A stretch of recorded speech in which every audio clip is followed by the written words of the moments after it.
People still remember the 59. I know you do. Some parts of it. Yeah, Jimmy's big avid golfer, one of the best ambassadors from Clarksville on the golf course. There are many. We're waiting on Walton Smith Jr. to join us. We look forward to seeing Jr. And we're talking about, obviously, golf is big here. Mason Rudolph's been in town this week, and we want to talk a little bit about that. The Senior City Amateur is next Saturday and Sunday. We just came off the City Amateur. As we were talking to Tim Hall a while ago, Brian Balthrop, who is a local kid and a university golfer, won the City Am. He's having one heck of a deal. You ever shot 62 over Swan Lake back in your heyday? I remember one day I was playing and had a really good round, but I don't remember the total score that Didn't day. Randall shoot a 61 over there? Isn't that the record? Randall Matthews? I was thinking it was 60. I thought Randall shot 62 or something. Like well, anyway, that's pretty sporty. Yeah, either way. Mm-hmm. But this week, the Craig Rudolph Memorial, there are a lot of great stories about Mason Rudolph and the Rudolph family and golf here. One of my dear friends is Cue Ball, and that's Charles Long's brother. You know Cue Ball. Mm-hmm. And he and Walton, Norman Long. But we all have a story. I remember the first time I played with you was at Swan Lake. And you're a pain in the ass. Well, I just wanted you to know. I'm sorry. You and I, no, that was back then. You and I have both gotten older and more mellow. But, you were, gosh, to me, I was like, I can't believe I'm playing with Jimmy Smith. I mean, you don't remember it because I was a hack and I was just in the way. But at Swan Lake, and you just... What's up, Junior? How you doing? Junior's bringing goodies. What'd you bring me? Barbecue sandwiches. Barbecue sandwiches. You're the man. I'm going to have to learn how to split. Huh? Just two. Oh, okay, that's fine. But anyway, Swan Lake. And intimidation was, to me, was one of your strong points. Not only could you play, and you a hell of a player, but it was intimidation. So you were just all over the place. I was just afraid to ask you to stop moving around. Well, it's that's part of the gamesmanship in golf. Is being able, if you can intimidate your opponent, you have a leg up. Yeah, I don't know why you're worried about me. I couldn't get it airborne. But Walton Smith Jr.'s here. Walton, can you pull up that microphone there so everybody can holler at everybody? Say, yeah. Yeah, let me see. Hear you. Yeah, I can hear you now. Okay. How you doing? Well, no, wait a minute. 89. This 59 is here, so you get 59, 89, and get down about what we normally shoot, about 79. All right, for some reason, I don't have any volume on your microphone or what. I got them all turned. There's something wrong. Gary, just unplug and plug that one again. We might have a bad connection. We'll get Walton Jr. here in just a moment. But we were talking about the other one. There you go. See if that'll work, and then pop it in there. Thank you very much. Now try it, Walton. Hello. There he is. Hello. There. Thank you so much. I'm sorry. So you have Mr. 89 here along with Mr. 69, so you end up with a decent score of about 79 to 82 that normally we shoot. Well, all of us have fired an 89, but, you've certainly had more better scores than 89 than that. So you ain't going to lie to me. I've seen you play. I've seen you at your best. Anyway, Jimmy Smith and Walton Smith Jr. are here, and I'd asked Jimmy to come in. I'd first called Walton. And, I still have a number of yours in here, and I'm not sure if that's right or not, but we'll find out later. The Mason Rudolph legacy here, the Craig Rudolph Memorial Tournament this week, and then they had the ceremony at Clarksville High this week to recognize a lot of these golfers who have come through the Clarksville area, Clarksville High in particular, and have won state titles. I know, Jimmy, you were telling me yesterday that Walton is the one who would have more stories to tell about Mason than you, but Mason Rudolph obviously had to be some sort of an inspiration to you when you were starting to play. You've told me before your dad was real instrumental in getting you into the game. He was the one who pretty much helped me along through my formative years, and I didn't really get to know Mason until about 68 or 9, right after I graduated from college. I got to play with him some at the country club, and then later in the 70s we became good friends, and I played with his boys and all that kind of stuff. Well, and you'll have to help me piece together the story because I've heard it many times and forgotten so much of it, but your connection to Mason, how you met up with Mason, how Mason influenced your game and your desire to play? Well, of course, we both grew up in Clarksville, and I'm 5.5 years younger than Mason, so he was somebody you always looked up to, and he always wanted to be a role model. He wasn't a Charles Barkley. Because he was good at athletics, he wanted to be a role model for other people in athletics because he had a brother that was a role model to him. So he kind of took me by the hand and led me on, and this was back before driving ranges, and so if you practice, you either had to pick up your own balls or have somebody pick them up for you, and I would pick up his ranged balls for him, then he'd let me hit his ranged balls, so that's kind of one of the ways I got started. But getting back to what Jimmy said, I think if we both didn't have dads that played golf, we, would have ended up hunters or fishermen or whatever our dads do, but we, kind of all walk in our Dad's footsteps. Where did you practice, and how did you get? Back then, I say back then, but in the early parts of your career, you're right. I hate to say back then, but hell, I'm part of back then. But really know where to practice and play. Where did you have to play? You had Mason Rudolph. That was the country club. Yeah, Mason the Rudolph? country club was what is now the Mason Rudolph Golf Course, and where the practice range was. Most of that practice range was the 6th fairway. And the 6th green was right there in front of the clubhouse. And when people weren't playing number 6, you just hit balls down number 6 fairway out to a bunker that was out there. And then if there really wasn't anybody on the hole, then the guy picking up the balls would motion, and the guy that was hitting balls to pull out a driver and hit drivers on over the hill where you really couldn't see. And you just get back there and run around and pick up golf balls. Did Mason inspire you guys? You two are just two of the greatest champions in the game in Clarksville and around the state. You both played on so many levels with this game. But did Mason inspire either one of you to want to play the game professionally? Because in that day it didn't have all the glitz and glamour that it has today. Junior, did you have intentions of wanting to play pro golf? Do you think Mason could do it? I know could do it? Personally, I had some intentions of thinking I wanted to play, and I think Jimmy did too, but I think we both realized that we weren't quite at the level that Mason was, and Mason was a really good player and one of the top professional players, but he certainly wasn't numero uno. And I know one day I shot 60 at the old Mason Rudolph Golf Course or at the old country club, which is now the Mason Rudolph Golf Course, just by accident. And Mason came home from the tour and on purpose shot 60 the next 5 days. And I said, if I did it by that accident, golf course? Yeah. Is he really? And I said, if I did it by accident, he did 5 days in a row on purpose, that I think I better find me a job in the insurance business somewhere. Well, Jimmy, what influence did he have on you when you were playing? Did you play much with Walt, or with? I know you and Walton played a lot, but Mason. Like I said earlier, Hank, I didn't really get to know Mason until about 70, and I had wanted to try to play the tour, and I had a friend here in town that was named Jimmy Nolan that was trying to help me get some money together at one point in time. And when you turn pro in the late 60s and early 70s, once you turn pro, if you didn't make it, you had to stay a professional for like 5 years. The amateur status deal was not nearly as friendly as it is today, and I just wasn't willing. I never got the money together, so I wasn't willing to forfeit 5 years of playing someplace.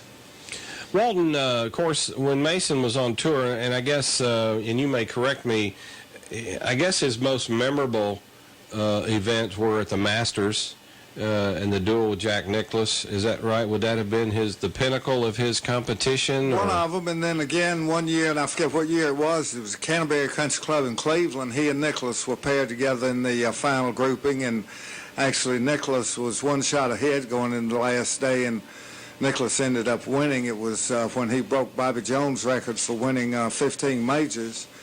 And it was an amazing day because each green from 1 through 18 was packed with spectators. And, of course, being in the last group, then we picked up all the spectators. I say we.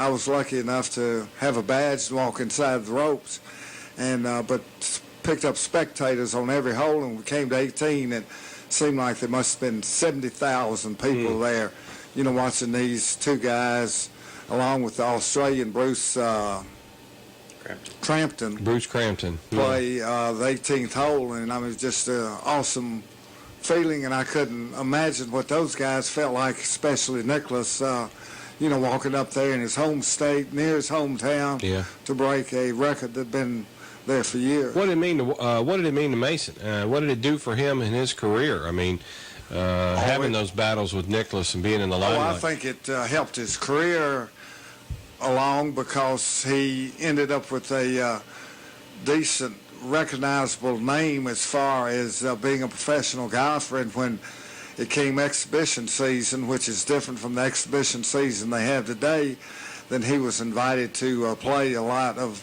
exhibitions with Nicholas Palmer and people of that stature. They, you know, top 2 or 3 golfers, he was invited to play with them and made a little extra money that way.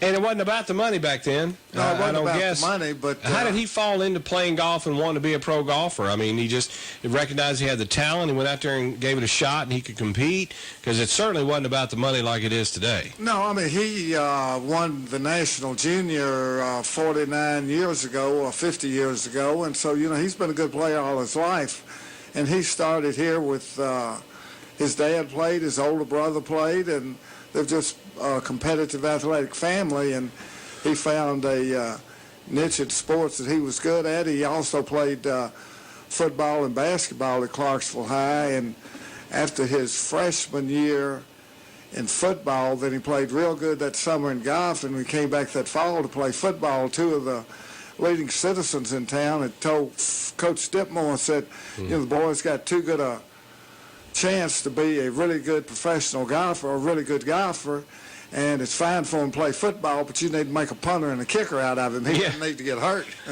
You bring up some great names there. Walton Smith Jr. and Jimmy Smith are here, the Smith boys, and we appreciate them coming in. And I called Jimmy yesterday about maybe we ought to be help me try to find Walton, and who I hadn't seen in a while, and talk about Mason. The comment was made, Jimmy, earlier this week when we started talking about the Craig Rudolph, which we knew that was coming up, but also this Walk of Fame ceremony they had at Clarksville High to honor Mason, a 2-time winner. Which state event was that, Walton? State High School, TSSAA. Okay.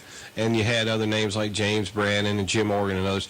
I guess, Jimmy, we're all somewhat familiar, you two more so than others, with Mason's children. Did you play a lot of golf with the boys? I got to play a lot with Craig. I didn't play much with Mace, but I did get to play quite a bit with Craig and Griff as they were growing up. And of course, Craig won a state title, and and TSSAA winner also. You know, there hadn't been a time that I've played over at the club when I was playing that I don't hear Craig Rudolph stories on that golf course about how far he could hit it. Was it just natural that they were going to play golf?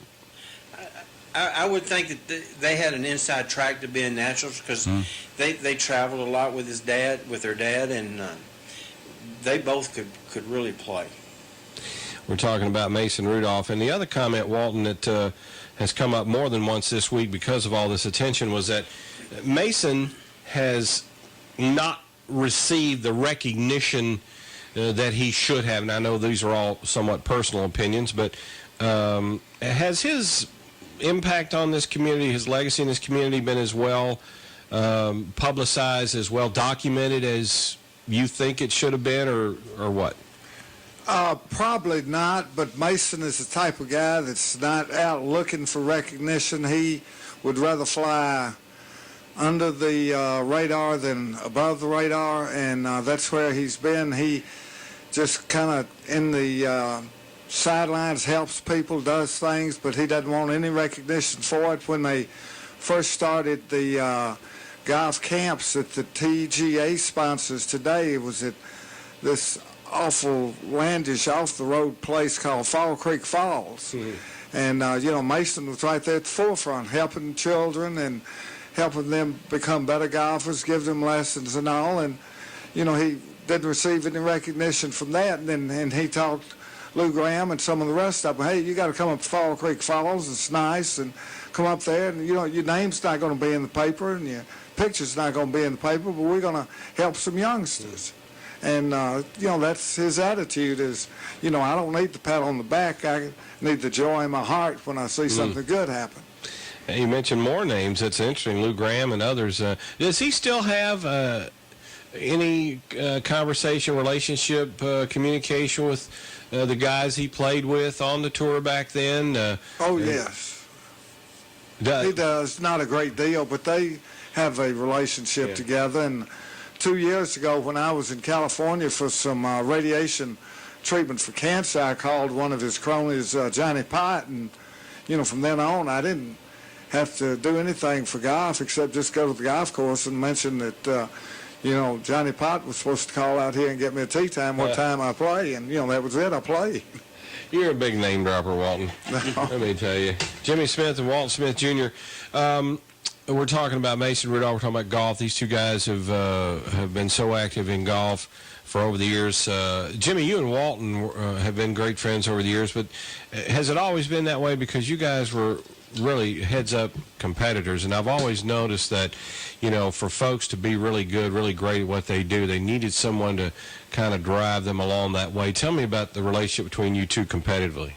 Well, we've become friends over the years, and we've played in several tournaments opposite, and we've traveled together and played in some national events. And we still like to beat each other. Do what? And it's still like to beat each other. And we've also been partners in a couple of tournaments here in our senior moments. Yeah. But you have people that push you along that you try to, you try to beat them. You may not win, but you. That's good. That's good. I'm having trouble with his microphone. I'm sorry. It just is a loose connect. Say something for me, Walton. There, I lost you when he started banging his fingers on the deal. No, not you, him. Say something, Junior. Just say hello. Hello. There he is. Okay. Thank you. But anyway, you in the beginning, who else was there, Walton, when you guys were competing here locally? Of course, Walton, and then we had Cy and Jim Mandel. Then there was Dennis Rice. Right. So you were guys to beat. You were the guys to beat. It appeared. There are a lot of people in Nashville of that age that were really good players too, and as close as we are to Nashville, you ended up trying to be very competitive with the people in Nashville because you were from that little burg up there that nobody knew anything about called Clarksville, and you didn't want to go to Nashville and go down there and get beat. You wanted them to come to your place and you beat them here too. Yeah. And you guys both played in a lot of state events. You traveled a lot early on and played in just everything you could play in. Give me a quick history, Jimmy, of the titles that you've won on the state level. The year you shot the 59, was that at McCabe? That was in a golf tournament called Capital City. Yeah, okay. And it's played every year at McCabe, and it's still being played. It started about 1960 or 62, and the tournament still goes on. It's not quite as big as it was in the 60s and 70s. Mason ever help you with your game? A little bit. Yeah. How about you, Junior? Yes, a lot. Yeah. He helped Junior a lot growing up. All right. Then I was fortunate enough to win 2 state amateurs, and I played in a national amateur, and I played in a national mid-amateur. And I played in several Southern Golf Association tournaments. So when you decided you're gonna try to have the best amateur career you could have, this is what you focused on. Junior, what about you? You've played in a lot of state tournaments. I know. I played in a lot of tournaments, and actually when I was coming along, which is a little before Jimmy, there were very few junior tournaments, and what junior tournaments they were basically in Nashville, and Montgomery Countyans were not invited to play in those tournaments, so you had to go play with the guys. Played with the adults. And I never will forget one of the first tournaments I played in was down in Dixon, and Pro Henry Livingston's son, George and John played, and I rode down with John, who was a big burly guy, to the golf tournament every day, and coming up to the 7th hole, the last day on Sunday, I actually had a one-shot lead that I didn't know about. And Pro Henry came out, and here I am, 7th grader, something like that, and said, Sonny boy, let me tell you, said, you don't have far to the hole, but you do have a one-shot lead. And just over the green was out of bounds, was the driveway in. Of course, I promptly sculled and shot right out of bounds, and my one-shot lead went right away. As probably why he told you. Yeah, as my eyebrows got in my mouth as I tried to swing. We're talking about golf here in Clarksville with a couple of the Smith boys, Jimmy Smith, Walton Smith Jr. We're so glad to have them here. This week's been a very busy week for golf with the Craig Rudolph Memorial Golf Tournament. We have a number. We're going to see if we can't reach Mason by phone. He's on his way home to Birmingham. They're living in Birmingham now. Is that right? Correct. Yeah. He moved about 2 years ago. And is that where Craig's family is? Is that where Griff's family is? Craig's wife and 2 children live in Memphis. In Memphis, and Mace is where? Mace is just outside of New Orleans. Of New Orleans, so they're kind of scattered. We want to talk about the Craig Rudolph. We want to talk about Craig and the incident that took his life, the impact on that family. I was reading an interesting comment this week from one of the children. They quoted one of his twins. He has twins. Is it a boy and girl? No, 2 boys. 2 boys. They couldn't wait to be able to play in this tournament. I think they're like 11 years old, right. and they got to be the minimum age is 13, I think.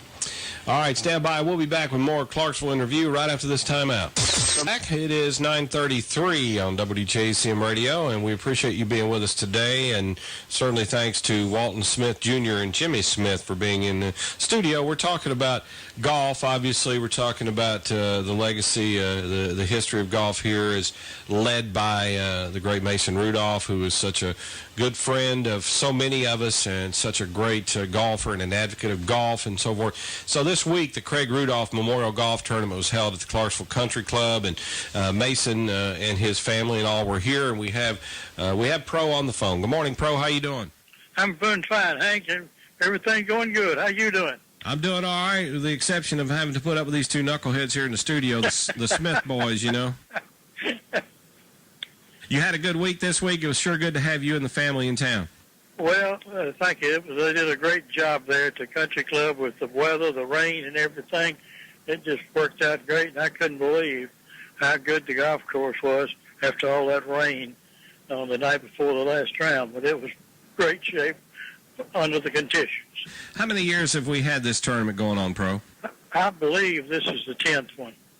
That's amazing, and it's turned into such a great event. It's certainly a focus on junior golf and some of the top junior golfers around the country, around the state specifically, but they come to play in this tournament. How does that make you feel in honor of your son?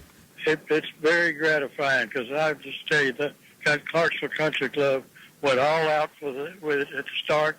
It's gotten better every year, and I'm just proud to be a part of it.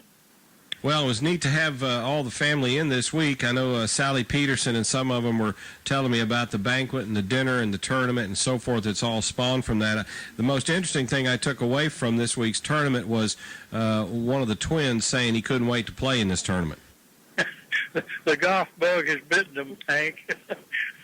That's really, they just eat, sleep, and drink it. And, that's kind of the way I did a little bit, but they really, really enjoy it.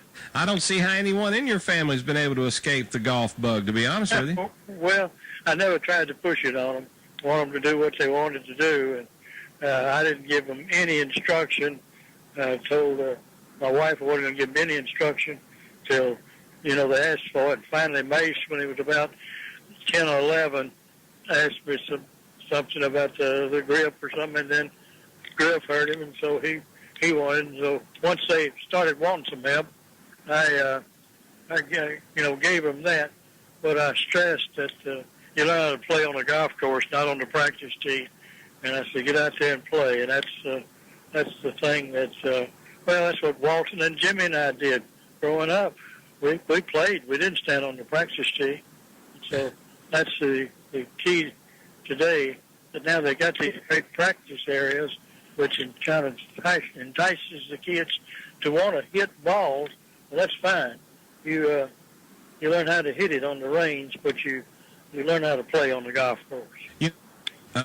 Pro, the game has changed so much since when you were on tour. It's obviously gotten to be just an amazing beast so far as the draw, the pros, the money, this, that, and the other. You like the way the tour has turned into? Well, there's just all the equipment, and they've really worked at golf. And, the ball, the equipment, the condition of the golf courses.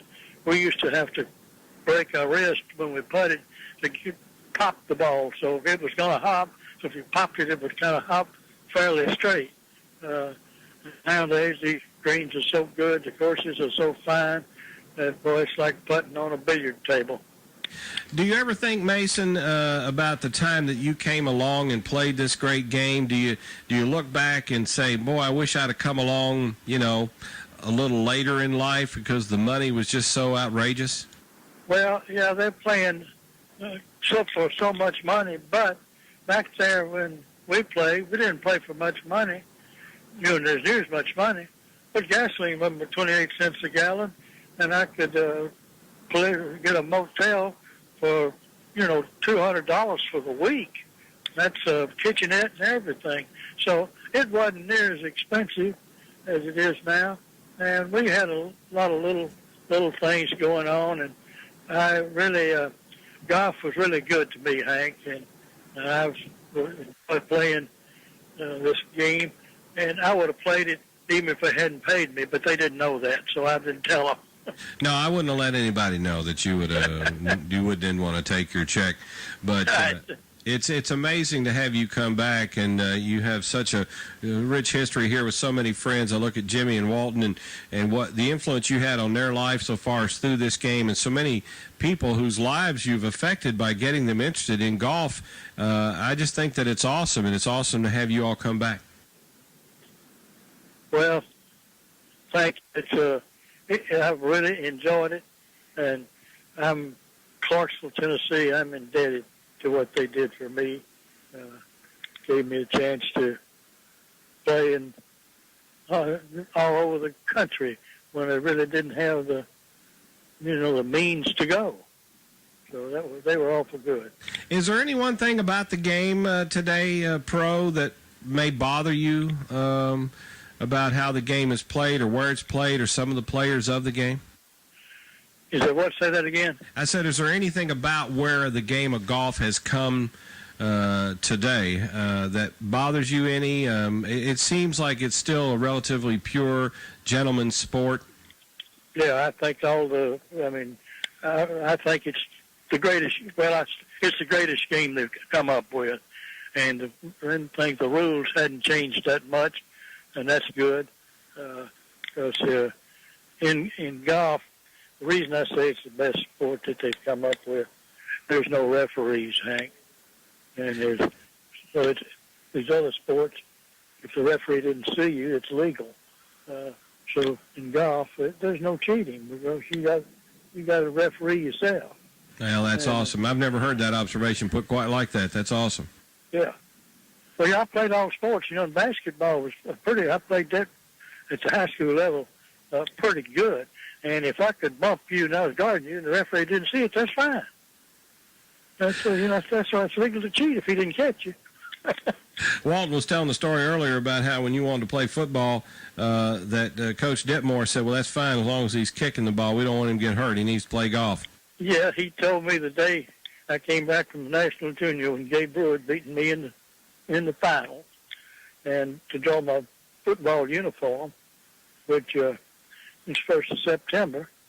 And he said, I'm not going to give you any pads. And I said, what do you mean, Coach? He said, we're going to make a kick out of you. A couple of guys here in town, Billy Dunlop and Harold Hurst, said, you got too much future in golf. You don't need to be playing this game. Now, he said, I don't know a thing about golf, but I know this. It's a rich man's game, and a rich man needs friends. And on his dying deathbed, about a month before he passed away, I visited him at the hospital, and I said, Coach, you remember that statement you said that?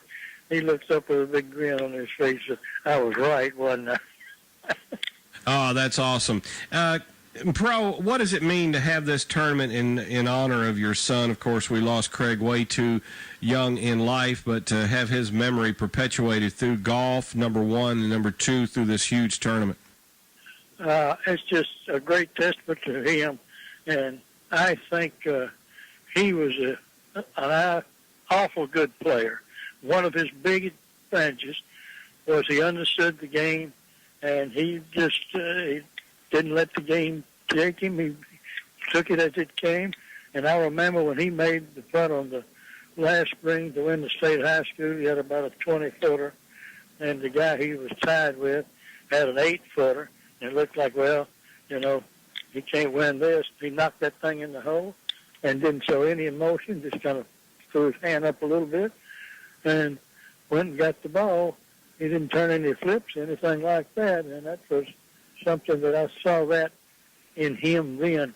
That's all the great players had that, and that was one of his strongest suits. Well, it's awesome to have the tournament in his memory and to always remember the Rudolph connection in this town, and with golf and how golf has been so good to you and so many, and how you've carried that talent and that experience over to so many people in your career, kids, college kids, I should say college folks. Walton Jr.'s already corrected me once, don't call them kids, said kids are goats. Young adults, golfers, and I think that's awesome. Do you still play much? I play hit balls. That's my therapy now. If I got anything bugging me, I just go out and get out on the range and hit those balls. And I play. I enjoy playing. Some of the guys in my era don't enjoy playing anymore, but I still enjoy playing. I don't play. I'm about a 5 or a 6 handicapper, I guess. But, Walton Jr. said something during the break a while ago. I asked what stage of your life you were in. I said, how old is Pro? He said he's 2 over par, but he hit one out of bounds. That's right. 75, other day, it was 75. That's awesome. Do you still stay in touch much with guys you were on tour with or played with? Or I see them. I play one tournament a year, the Legends Tournament. It's now in Savannah, Georgia. And that's the tournament that was started in Texas back in about 1980, and you have to have won 5 PGA Tour events to be eligible, and it's a team deal. And I've teamed with Ken Still, and we have an enjoyable time. We played this year. We beat 5 teams in our age division, the 70 and above, and that's about. He plays that one tournament a year like me, and so that was really good, and also it paid well. We each won $8,000 for that. That'll always help. That's right. It didn't pay like that back there years ago. Hey, before I let you go, and I don't want to keep you, but we really appreciate you chatting with us here this morning. I got you to tell me one good story about Jimmy Smith and Walton Smith. Tell me one good story about each. Oh, Walton. It needs to be a dandy. Well, really, Walton caddied for me some, and I enjoyed having Walton caddy for me because he could play, and so we were playing at, I believe it was Old Hickory, when things got a little tight, and Walton liked to have a cigarette, and I looked down at he set the bag down, and he had 3 cigarettes in his mouth. He was nervous. That's right. Well, y'all have had a great history together, and I think both of Jimmy and Walton and yourself, right, obviously, have helped make golf what it is really here in this community today. Oh yeah, it was, and Jimmy shot that 59 at McCabe. That's low. Oh, that's way low. I mean, that's unheard of. That's right. You know, I mean, you still, a 59, I don't care where you shoot it, 59 is awesome. Right. Hey, well, Pro, it's nice talking to you today, and we're so grateful that you were in, and hope you have a safe trip home, and say hi to Miss Carol and everybody for us. And again, we look forward to seeing you next time you're here. All right, thank you, Hank, and I enjoyed talking to you, and best of luck to you. And I've had dinner with the other 2 sitting there with you last night, And guys, it was great. And we got to do that again sometime. Thanks a lot. All right, Pro. Thank you so much. Y'all be careful. Okay. All right. Thank you. That is Mason Rudolph, PGA player and golf legend Mason Rudolph. And we appreciate him, Jimmy and Walton. Walton Smith Jr., Jimmy Smith here. And we've been talking about Walton, his impact on golf, the tournament. Walt, let me ask you, the tournament's been 10 years, so it's been well over 10 years since Craig died. If I'm not mistaken, he died in a helicopter crash while at a race. Refresh my memory on that. That is correct. He was at the Charlotte Motor Speedway, and the race was over, and they had a group that had a helicopter rented to take them to the Speedway and out of there, because you can imagine the madhouse of 150,000 people leaving the Speedway at one time. And somehow, misfortunately, the helicopter had some mechanical problems and crashed and killed everyone on board. But the real fortunate thing is that Kim could have gone to his wife, could have gone to the race with him, but she chose to let another friend go with him. So she's still alive and nurturing those two young boys of theirs. And so that's the good that came out of it, if there is any good, that they chose for her not to go on that trip. Jimmy, I guess it's by opinion that Craig was the best of the four boys, the best golfer. Was it because he played more, was more interested, or played in more tournaments, or what? In my opinion, Hank, he had a much sounder swing. Then fundamentally he was much better than Griff. Griff could hit it a long way, but fundamentally he wasn't as sound as Craig. Mm-hmm. And of course, when the news, Walton, when did you hear? How did you? You obviously may have heard it quickly, but the news of Craig's death, the crash. I don't even want to recount that. It was about 4:30 in the morning. But anyway, when they called me, and it was a horrible morning for the rest of the day. But getting back to Craig and what Mason said, Craig understood the game of golf. He loved it, and he understood that the mental part that went with it. And I don't think Griff ever really understood that. And young Mace understood the mental part and had the physical ability to go with it, but he just mentally did not want to try to be a professional golfer and go through that. He chose other interests in life. But Craig's simplicity of the swing and understanding that the score you shoot is the one that's on the golf course and not on the driving range. Yeah, and Pro mentioned that. I thought that was interesting. Jimmy, where golf is today, 2009 in Clarksville, and you guys have played all your life.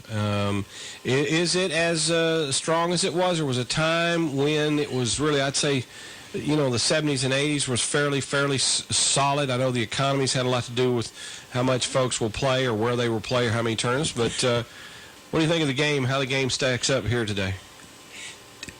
We have a bunch of really good young players that are coming along. We've kind of hit a lull here, in my opinion, in the last 2 or 3 years. We've had a couple of good ones, but we've got a crop of young ones that are like, there's Hunter Richardson and a couple of them that are going to be at Rossview and at Clarksville High this year that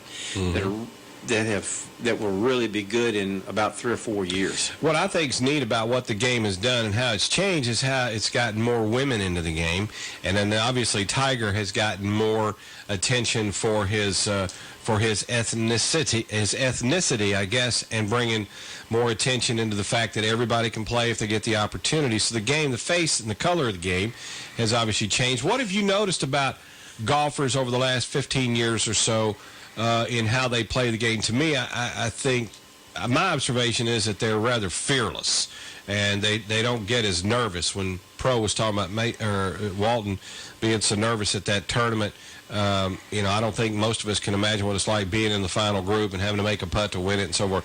It seems like younger golfers over the last 10, 15 years, they just don't have any fear. Well, that's true. They haven't learned how hard a three-footer can be. Is one thing, and kids today, or especially the boys, they hit it so far. It's just amazing to me how far they can hit the ball. Is that technology, Junior?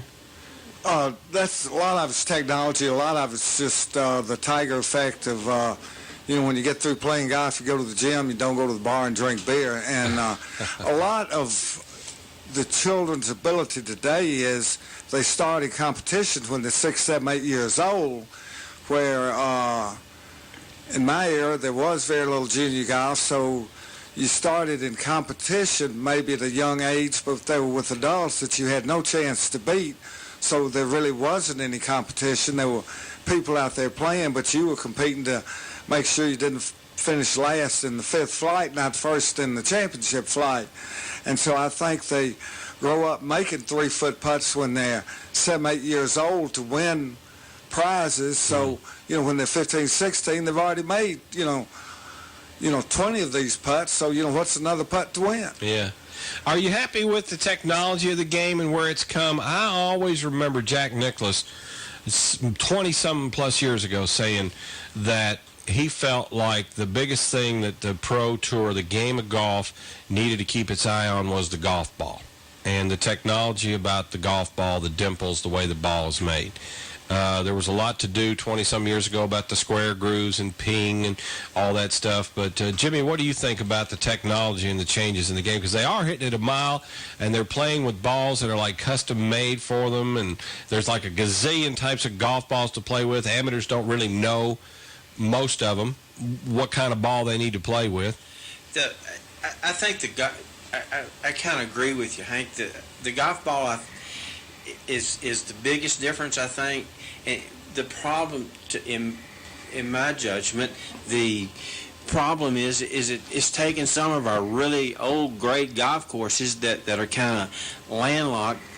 You know, if your golf course isn't, especially with a tour, if it's not 7,300 yards, it's basically a pitch and putt, and we've got some, the old golf courses like Marion and some of those places, they're landlocked, and we're not getting to see those great old golf courses anymore. How about you, Junior? You play with wooden clubs, wooden shafts? Almost, but not quite.